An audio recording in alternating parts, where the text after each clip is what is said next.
اور ایئرپورٹ پر خصوصی تقریب کا بھی اہتمام کیا گیا. بھائی گورنر سندھ آپ کو نظر آ رہے ہیں, دیکھ رہے ہیں گورنر صاحب ہیں, یہ سب کو جو ہے وہ ہار پہنا رہے ہیں. گورنر سندھ بنگلہ دیشی ہائی کمشنر اور ایئرپورٹ حکام نے شرکت کی اس تقریب کے اندر. اس موقع پر جذباتی مناظر بھی دیکھنے میں آئے. اوبویسلی کیسے جذباتی نہ ہوں گے, ہم نے وہ بھی سنا تھا نا کہ وہ ہم سفر تھا مگر اس سے ہم نوائی نہ تھی, دھوپ چھاؤں کا عالم تھا مگر جدائی نہ تھی. یہ گانا بھی میڈم نور جہاں نے اس وقت بنایا تھا, یہ گانا بھی ختم ہو گیا نا, یہ سوچ ہی ختم ہو گئی, کیونکہ وہ ہم سفر ہے, اس میں ہم نوائی ہے, دھوپ چھاؤں کا عالم ہے, لیکن کوئی جدائی نہیں ہے. تو یہ ہو چکا. پاکستان کے اندر موجود بنگالی کمیونٹی نے بھی خوشی کا اظہار کیا, وہ کم خرچ میں اپنے پیاروں سے ملنے بنگلہ دیش جا سکیں گے. مجھے تو اس چیز کی بہت خوشی ہو رہی ہے کہ اب بنگلہ دیش کے لوگ ایزلی کراچی پاکستان ٹریول کر سکیں گے اور پاکستان کے لوگ بنگلہ دیش ٹریول کر سکیں گے.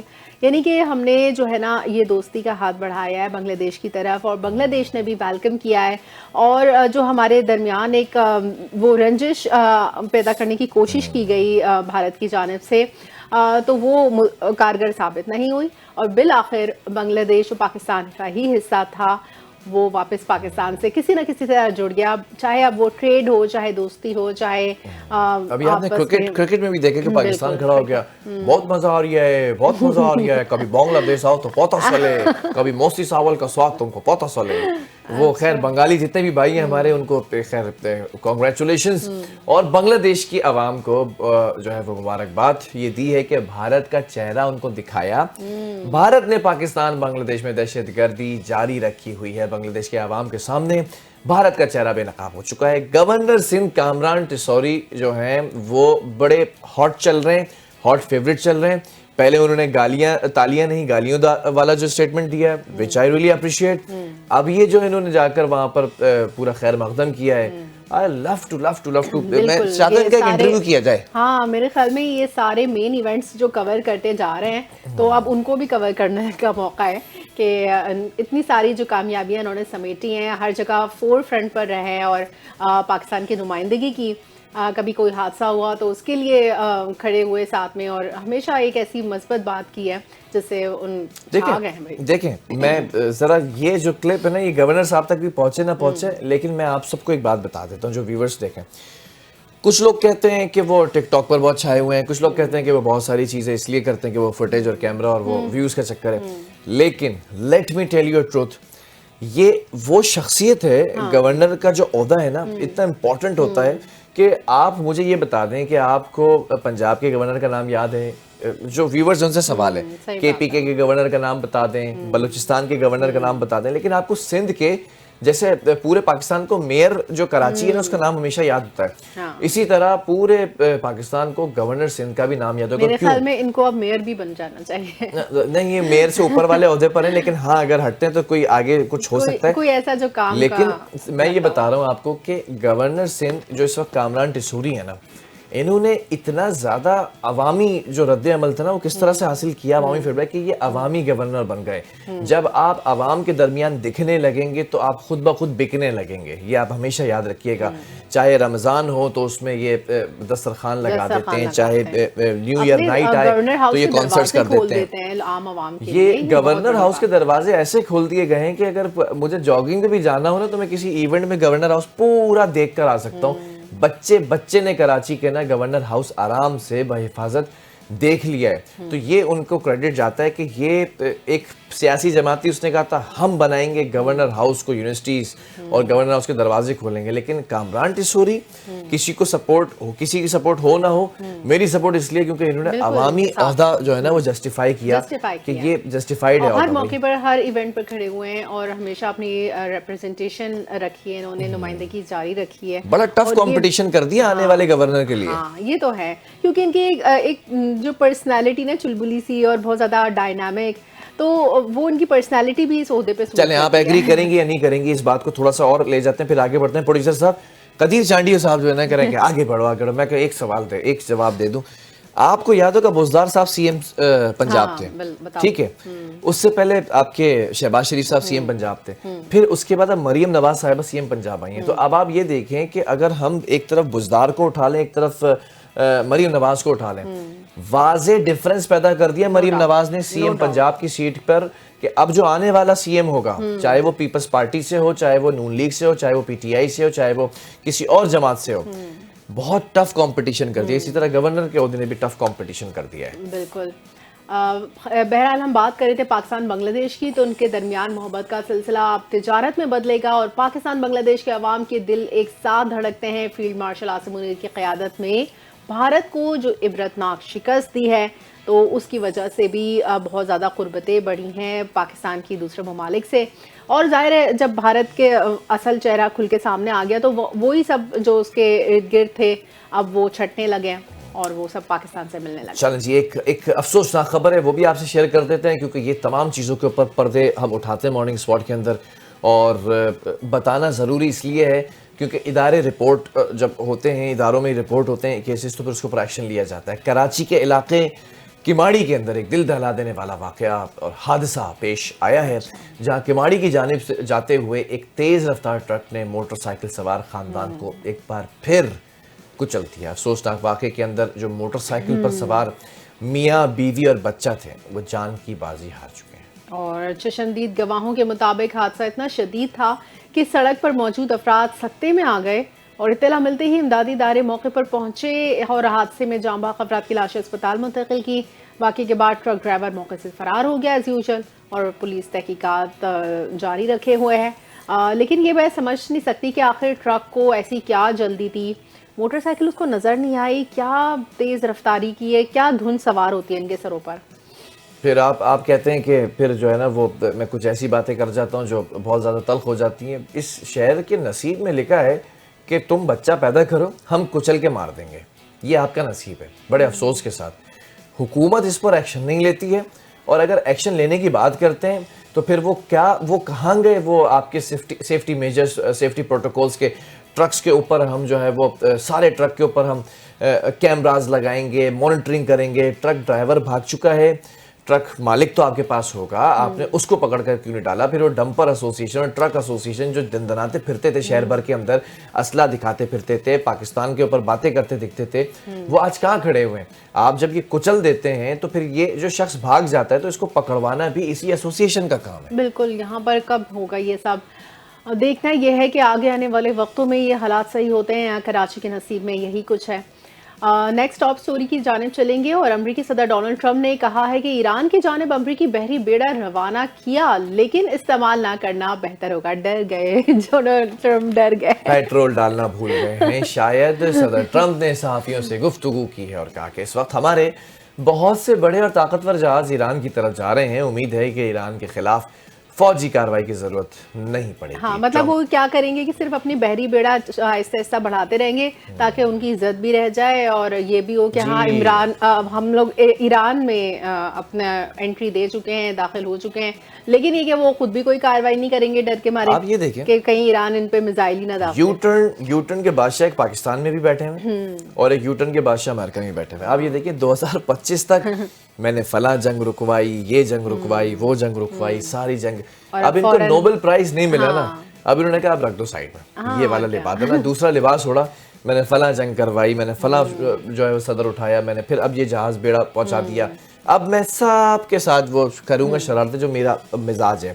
ٹرمپ نے کہا کہ ایران کے ساتھ مزید بات چیت کا ارادہ ہے, پہلے بھی ایران سے بات چیت ہو چکی ہے اور آئندہ بھی ہوگی. امریکی صدر نے چین کے ساتھ کاروبار کرنا برطانیہ کے لیے بہت خطرناک قرار دے دیا اور کہا کہ چین کے ساتھ تجارتی تعاون برطانیہ کے لیے سنگین خطرہ بن سکتا ہے. یہ دیکھیں نا کتنا خطرناک ہے, مطلب ان کے علاوہ اور کسی سے ٹریڈ نہ کریں ورنہ وہ خطرہ بن سکتا ہے. اور صدر ٹرمپ نے کہا کینیڈا کے لیے بھی چین کے ساتھ کاروبار کرنا اس سے بھی زیادہ خطرناک ہے, مطلب اپنے ممالک کو تو وہ بالکل بھی ہاتھ سے جانے نہیں دیں گے نا. یہ تو وہی ہے, وہ بچہ نہیں ہوتا شرارتی. میرے دوست سے اگر کسی نے دوستی کی تو میں اس کو چھوڑوں گا نہیں. بہرحال انہوں نے زور دیا کہ چین کے ساتھ بڑھتے تجارتی تعلقات پر اتحادیوں کو بڑا محتاط رہنا ہوگا. کیوبا سے متعلق بات کرتے ہوئے ٹرمپ بولے کہ ان کے خیال میں کیوبا کی حکومت قائم نہیں رہ سکے گی. یہ بڑی ایک کیوبا پر بھی خطرات منڈرا رہے ہیں. ڈونلڈ ٹرمپ کے اب پالیسی دیکھنا ہے کہ کیوبا پر کب تک حملہ ہو اور کیا حالات ہوں وہاں کے. نیکسٹ ٹاپ سٹوری کی جانب جائیں گے, اور ایرانی فوج نے دو ٹوک الفاظ میں واضح کیا ہے کہ کسی بھی نئے حملے کی صورت میں فوری اور فیصلہ کن جواب دیا جائے گا. یعنی کہ وہ بحری بیڑا میرے خیال میں جاتا رہے گا آہستہ آہستہ وہ اپنا راستہ طے کر لے گا, لیکن کوئی اس میں حملہ نہیں ہوگا کیونکہ نہ ان کی جانب سے کوئی کارروائی ہوگی. لیکن ایران تیار ہے. ایران نے کہا ہے کہ اگر دشمن نے ایک بار پھر کسی احمقانہ عمل کا ارتکاب کیا تو ایران فوری رد عمل دے گا. یہ وہ ایران نہیں ہے used to be like 2 decades ago. لیکن اب یہ ایران بہت چینج ہو چکا. آپ نے دیکھا کہ اسرائیل کے اوپر جس طرح سے پورا ایک جھنڈ میزائلز کا بھیجا گیا اور وہاں پہ بھی تباہیاں ہوئیں, اور پھر اسرائیل کو بھی جو اسرائیل آنکھیں دکھاتا ہے ان کی آنکھیں پھوڑنے کی پوری تیاری کی گئی. یہ وہ ایران نہیں ہے. انہوں نے کہا کہ خطے کے اندر امریکی فوجی اڈے اور طیارہ بردار جہاز ہمارے اہداف ہو سکتے ہیں. یہ اڈے ہمارے درمیانے فاصلے کے میزائلوں کی رینج میں ہیں, اور اس حوالے سے تمام ضروری منصوبہ بندی مکمل کر لی گئی. مطلب مڈل رینج ہے, شارٹ رینج ہے اور لانگ رینج ہے. تو مڈ رینج کے جو میزل ہیں وہ سارے اتنے زبردست ہیں کہ امریکی جتنے ٹھکانے اس پہ جا سکتے ہیں. سوچیں لانگ رینج کیا حل کرے گا. بالکل. اور ایرانی فوجی قیادت نے کہا ہے کہ ملک کے دفاع اور کسی بھی جارحیت کا مؤثر جواب دینا ایران کی اولین ترجیح ہے. تو بھائی ایران فوج جو ہے ایران بارڈرز پہ بالکل الرٹ ہے, اور ہمیں یہ دیکھنا ہوگا آنے والے وقتوں میں اب کیا ہونے جا رہا ہے, کیونکہ ایران کی پوزیشن تو کافی مستحکم دکھائی دے رہی ہے. بالکل ایسا. مارننگ اسپاٹ کی ٹرین جو ہے اس کے اندر تیل مزید ڈال دی گیا. یہ رہا تیل. ہمارا بھی فیول آ چکا ہے بھائی, ضروری ہے. یہ فیول ہوتا ہے جب یہ چلتا ہے تو مارننگ اسپاٹ کی ٹرین اور اچھی چلتی ہے. بہرحال I just want to talk more about Iran اور امریکہ. تو ایران اور امریکہ پر ذرا اور بات کر لیتے ہیں. امریکہ اور ایران کے درمیان ممکنہ تصادم کے پیش نظر ہوا کیا ہے افشین؟ عالمی مارکیٹ کے اندر خام تیل کی قیمت 5 ماہ کی بلند ترین سطح پر ہے, مطلب ایٹ اٹس پیک. اور ایران پر امریکی حملے کے جو خدشات کے باعث سے جو خام تیل ہے نا, قیمتوں میں 4% اضافہ ریکارڈ کیا گیا ہے. اچھا, اس میں جو برطانوی برنٹ ہے وہ $2.50 کے اضافے سے $70.90 فی بیرل پر پہنچ گیا ہے. اور عالمی مارکیٹ میں خام تیل کی قیمت میں اضافے کا اثر پاکستان پر بھی پڑنے کا امکان ہے, جبکہ ملک میں پیٹرولیم مصنوعات کی قیمتوں میں 1 فروری سے بڑے اضافے کی توقع ہے. اور ہائی سپیڈ ڈیزل کی قیمت $9.47 فی لیٹر, لائٹ ڈیزل کی قیمت $6.95 فی لیٹر کا امکان ہے, اور مٹی کے تیل کی قیمت میں $3.69 فی لیٹر اضافہ متوقع ہے, اور پیٹرول کی قیمت میں 36 پیسے فی لیٹر کمی کا امکان ہے. تو یہ سب تو ظاہر ہے اس کے ریپرکشنز ہوتے ہیں, جو اثرات ہوتے ہیں عالمی منڈی پر جو تیل کی قیمتوں میں اضافہ ہوتا ہے, وہ سب بھی دیکھنے میں آئے گا. بالکل ایسا ہی ہے. اور ذرا کرکٹ کی طرف چلے جاتے ہیں. کرکٹ کی بھی ایک اچھی خبر ہے. پاکستان نے آسٹریلیا کو پہلے T20 کے اندر 22 رن سے شکست دے دی ہے. پاکستان کو 3 میچز کی سیریز میں صرف 1-0 کی برتری حاصل ہو چکی ہے, اور لاہور کے اندر کھیلے گئے پہلے T20 کے اندر پاکستان نے 20 اوورز میں 8 وکٹس کے نقصان پر 168 یعنی کہ 168 رن بنائے. اور 169 رنز کے ہدف کے تعاقب میں آسٹریلیا 146 رنز بنا سکی. کپتان Travis Head 3, Cameron Green 27 runs بنا کر آؤٹ ہوئے, جبکہ پاکستان کی جانب سے سائم ایوب, ابرار احمد 2 وکٹیں حاصل کی. محمد نواز, شاداب خان نے 1 وکٹ لی, اور پاکستان کی جانب سے اوپنر سائم ایوب 40, کپتان سلمان علی آغا 39 رنز بنا کر نمایاں رہے, جبکہ بابر اعظم 20 گیندوں پر 24 رنز بنا کر آؤٹ ہوئے. اور آسٹریلیا کی جانب سے ایڈم سمپا نے 24 رنز کے عوض 4 کھلاڑیوں کو آؤٹ کیا, اور زیویئر بارٹلیٹ اور بیئرڈ مین نے 2 وکٹیں حاصل کی. زبردست بھائی. اب ہو گیا ہے, وقت ہو چکا ہے, تو وقت سے ذرا سا آگے بڑھتے ہیں. اچھا افشین, میں آپ کو ایک بات بتاؤں. کل مجھے ہمارا مارننگ شو دیکھنے والا ایک چھوٹا بچہ ملا, تو اس نے مجھے پتہ ہے کیا کہا. I am so surprise, I am so happy کہ اس نے یہ کہا. پہلے تو اس نے کہا کہ آپ جو ہے نا مارننگ اسپاٹ کرتے ہیں نا افشین باجی کے ساتھ. میں نے کہا ہاں بھائی کہاں دیکھتے ہو؟ اس نے کہا میں یوٹیوب پہ جو اپلوڈ ہوتا ہے نا وہ دیکھتا ہوں. تو میں نے کہا تمہیں کیا چیز اچھی لگتی ہے اس مارننگ اسپاٹ کے اندر؟ کہہ رہے جو افشین باجی ہے نا ان کا خبریں پڑھنے کا اسٹائل بہت اچھا لگتا ہے, ایسا لگتا ہے ایک پراپر نیوز کاسٹر جو ہے نا خبریں پڑھ رہا ہے. تو میں نے کہا میرا اسٹائل اچھا ہے. تب نہیں, آپ کا وہ فلو نہیں ہوتا جس کے اندر جو نیوز کاسٹر کا فلو ہوتا ہے نا. تو یہ آپ کے لیے بھائی اس کو تھینک یو کہہ دیں آپ. اس نے بڑے پیار سے آپ کو میسج بھجوایا ہے. بہرحال جس طرح سے ان کا موسم موڈ کا جو ہے چینج ہو چکا ہے, اب ہم موسم کی بات کر لیتے ہیں, وہ بھی چینج ہو چکا ہے. اب ذرا جو موسم کی صورتحال ہے نا, ملک میں شدید سردی آ چکی ہے. بلوچستان, خیبر پختونخوا, سندھ, پنجاب کے مختلف علاقوں کے اندر سردی کی جو شدت ہے نا وہ ابھی اسٹل برقرار ہے. اور لہا میں جو درجہ حرارت ہے -11, استور زیارت میں -9 ریکارڈ, جبکہ Kalam -8, Kalat Skardu -7 degree centigrade رہا. اس طرح پارا چنار اور گوپس میں درجہ حرارت -6 تک گر گیا. تو آپ یہ دیکھ رہے ہیں منفی میں سارے ٹیمپریچر جا رہے ہیں, تو وہاں پر رخ کرنے کی ضرورت نہیں ہے. ہماری اتنی موٹی چمڑی نہیں ہے کہ ہم لوگ وہ برداشت کر سکیں سردی، جبکہ محکمہ موسمیات کے مطابق آج بھی ملک کے بیشتر علاقوں میں موسم سرد اور خشک رہے گا، تاہم گلگت بلتستان سمیت بالائی علاقوں میں چند مقامات پر ہلکی بارش اور برف باری کا بھی اچھا امکان۔ اس کا کیا ہوا؟ کراچی میں بارش ہو رہی تھی، کچھ ہو رہا تھا، برف باری تو نہیں، تیز ہوائیں تو چل رہی ہیں اسٹل، بہت تیز کراچی میں اتنی سردی ہے کہ آپ یو کین فیل اٹ کہ اب کراچی میں سردی ہے، آپ نے جیکٹ شیکٹ نکال لی ہیں، کمبل نکل گئی ہیں، رضائیاں ڈبل ہو چکی ہیں، بلینکٹ ہو گئے ہیں، لحاف ہو گئے ہیں، یہ سب نکل چکے ہیں، اور کہیں نہ کہیں گھروں کے اندر ہیٹر یا پھر انگیٹیاں بھی جلتی ہیں۔ ہاں ہم سمجھ رہے تھے یہ اتنی شدید سردی صرف لاہور اسلام آباد کے نصیب میں ہی ہے، کراچی والوں پر تو کوئی اتنا خاص نہیں ہے، لیکن اب یہ کہ بہتری ہو گئی ہے، موسم بہت بہرحال ہو گیا محکمہ ہے موسمیات کراچی نے میں۔ بھی جو یہ کہا ہے کہ 31 جنوری تک ملک کے اندر بہت زیادہ جو ہے وہ بارش اور برف باری رہ سکتی ہے۔ بہرحال افشین، اب سردی تو اتنی زیادہ ہے، اس سردی سے بچنے کے بھی طریقے جو ہے وہ آپ کو بتاتے رہتے ہیں، کچھ لائف اسٹائل اپڈیٹس بھی آپ کے سامنے رکھتے ہیں۔ آج کی لائف اسٹائل اپڈیٹ آپ ریلیٹ کر لیں گے، اور میرے ساتھ تو یہ بہت ہوتا ہے، اچھا، آپ کے ساتھ ہوتا نہیں، تو آپ بتائیے گا۔ پھٹی ہوئی ایڑیاں ایک عام مگر تکلیف دہ مسئلہ ہے، واقعی، اور پروڈیوسر صاحب کی ایڑیاں بہت پھٹی رہتی ہیں، وہ مجھے آج کہتے ہیں کہ آج اس پہ بات ضرور کرنا، تو میں نے کہا ٹھیک ہے بھائی، ہر عمر کے افراد کو متاثر کر سکتی ہیں یہ پھٹی ہوئی ایڑیاں۔ یہ مسئلہ بظاہر معمولی لگتا ہے، لیکن وقت کے ساتھ ساتھ شدید درد اور چلنے پھرنے میں دشواری کا سبب بھی بنتا ہے۔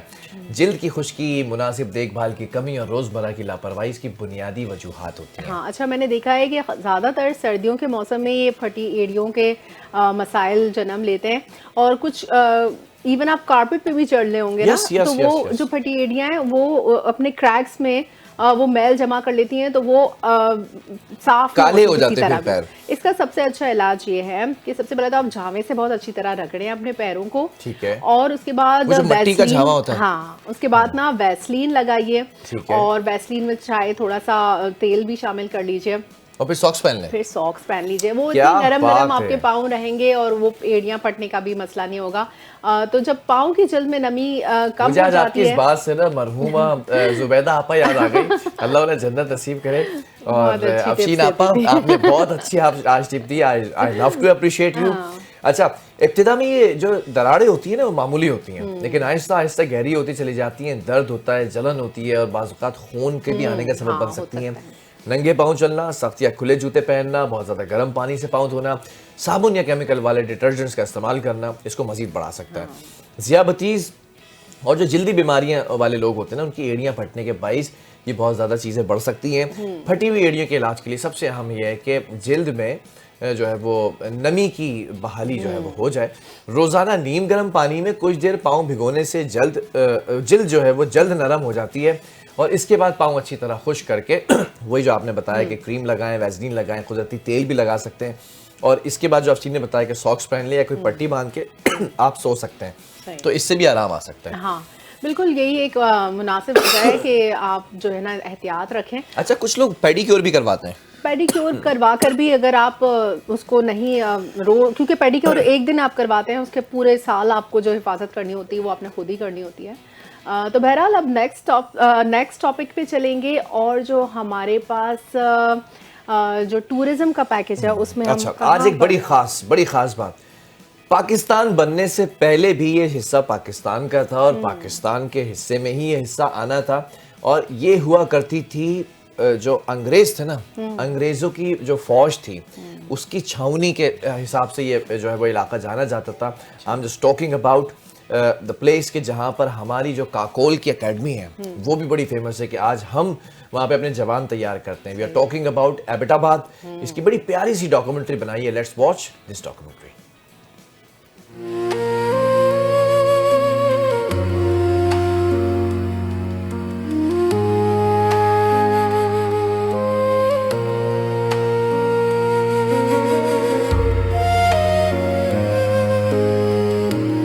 ایبٹ آباد پاکستان کے صوبے خیبر پختونخوا کا ایک اہم اور تاریخی شہر ہے جو سطح سمندر سے تقریباً 4120 فٹ بلند ہے۔ یہ شہر برٹش راج کے دوران ایک چھاؤنی کے طور پر قائم کیا گیا تھا اور اسے میجر جیمز ایبٹ کے نام سے موسوم کیا گیا۔ 1853 میں میجر ایبٹ نے اسے ضلع ہزارہ کا صدر مقام بنایا اور اس وقت سے یہ شہر تعلیمی، فوجی اور تجارتی لحاظ سے اہمیت کا حامل رہا۔ 1998 کی مردم شماری کے مطابق ایبٹ آباد کی آبادی تقریباً 8,81,000 افراد پر مشتمل تھی، جن میں 94% کی مادری زبان ہند کو ہے، جبکہ کچھ لوگ گوجری اور پشتو بھی بولتے ہیں۔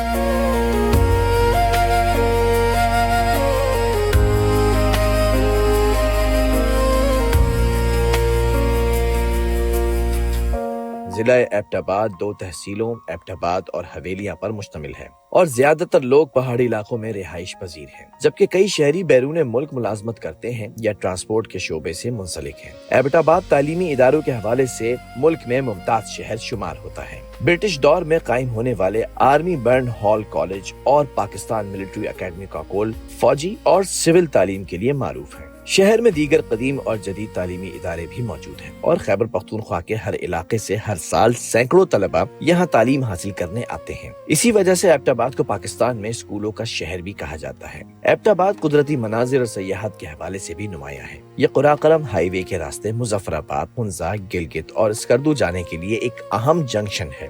شہر اور اس کے گرد و نواح میں ایوبیہ، رنو، عزیز آباد، باغ بانڈی، بکنتور، نتھیا گلی، مانسیرا، آبشار مسلم آباد، تھیم پارک ناران، کاغان اور کالا باغ جیسے پرفضا مقامات موجود ہیں۔ ایبٹ آباد 4 چھوٹی پہاڑیوں پر واقع ہے اور یہاں کے گاؤں بھی خوبصورت وادی نما ہیں، جن میں مالسا وادی، ستوڑا گاؤں قابل ذکر ہے۔ ستوڑا ایک پیالہ نما وادی ہے اور اس میں قوم کڑال کے لوگ آباد ہیں۔ شہر کی بلندی، سرسب پہاڑیاں، ٹھنڈی ہوا اور تفریحی مقامات ایبٹ آباد کو نہ صرف مقامی بلکہ بین الاقوامی سیاحوں کے لیے بھی دلکش بناتے ہیں۔ ایبٹ آباد کا تاریخی اور ثقافتی ورثہ بھی قابل ذکر ہے۔ شہر میں برٹش دور کے دوران قائم شدہ عمارات، میونسپل دفاتر، اسپتال اور اسکول اب بھی موجود ہیں، جنہیں جدید دور میں محفوظ اور فعال بنایا گیا ہے۔ 2005 کے زلزلے میں شہر کے بعض حصے شدید متاثر ہوئے، لیکن زیادہ تر علاقے محفوظ رہے اور آج بھی ایبٹ آباد اپنی قدرتی خوبصورتی اور تعلیمی اہمیت اور تاریخی حیثیت کے باعث خیبر پختونخوا کے نمایاں شہر